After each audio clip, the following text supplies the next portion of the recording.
Hi friend, చూసారా ఇగో మా కంది చేను అయితే ఇట్లుంది. ఎప్పుడంటే రోహిణి ఖాతా వెళ్ళాక నాటిన అన్నెలు కొట్టించి ఇంట్లోనే దోస తీగ వేసిన. దోసకాయలు కూడా ఇగో దోసకాయలు కూడా తెంపుతున్నాం.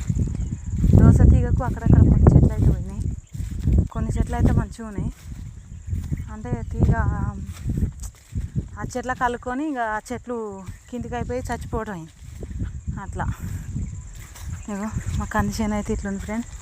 మీరు కూడా కందులు వేసిన వాళ్ళు అయితే మీ కంది చేలు ఎట్లున్నాయి, ఏంది, ఏమేమి పనులు చేస్తున్నారు కామెంట్ బాక్స్లో కామెంట్ పెట్టండి. పని చేసి నడుస్తుంటే ఆయాసం అవుతుంది. ఇక ఒక దగ్గర నిలబడి మాట్లాడటానికి ఏమో అవ్వదు కదా, అట్లని పని నడుచుకుంటూ మాట్లాడుతున్నా.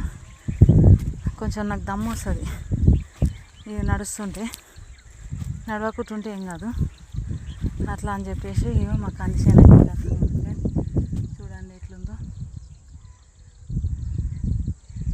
ఎట్లుంది ఏంది. ఇక దోసకాయలు అయితే చూడండి ఎట్లున్నాయి మా చేల. కంది చేల తీగ మొత్తం ఎండిపోయింది, ఇక దోసకాయలు ఒకటే ఉండిపోయినాయి. తీగ అయితే మొత్తం ఎండిపోయింది. ఇట్లా అదే అన్నమాట ఫ్రెండ్. కంది చేను ఎట్లుంది ఏంది అనేది కామెంట్ బాక్స్లో కామెంట్ పెట్టండి, లైక్ చేయండి, షేర్ చేయండి. ఓకేనా ఫ్రెండ్? మీరు కూడా కంది చేను వేసిన వాళ్ళైతే అసలు దీనికి ఏందనేది సొల్యూషన్ కామెంట్ బాక్స్లో మెసేజ్ రూపాన మాకు తెలియజేయండి. ఓకేనా? బాయ్.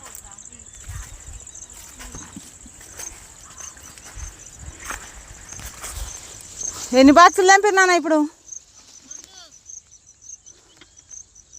అట్లా కూర్చున్నావు? రెండు నిన్నయా?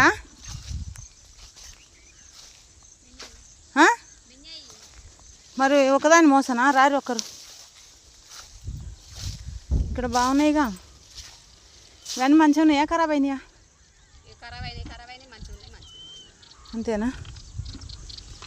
ఇప్పుడు ఆ నుంచి మునం పట్టుకొస్తారా మీరు కొస నుంచి?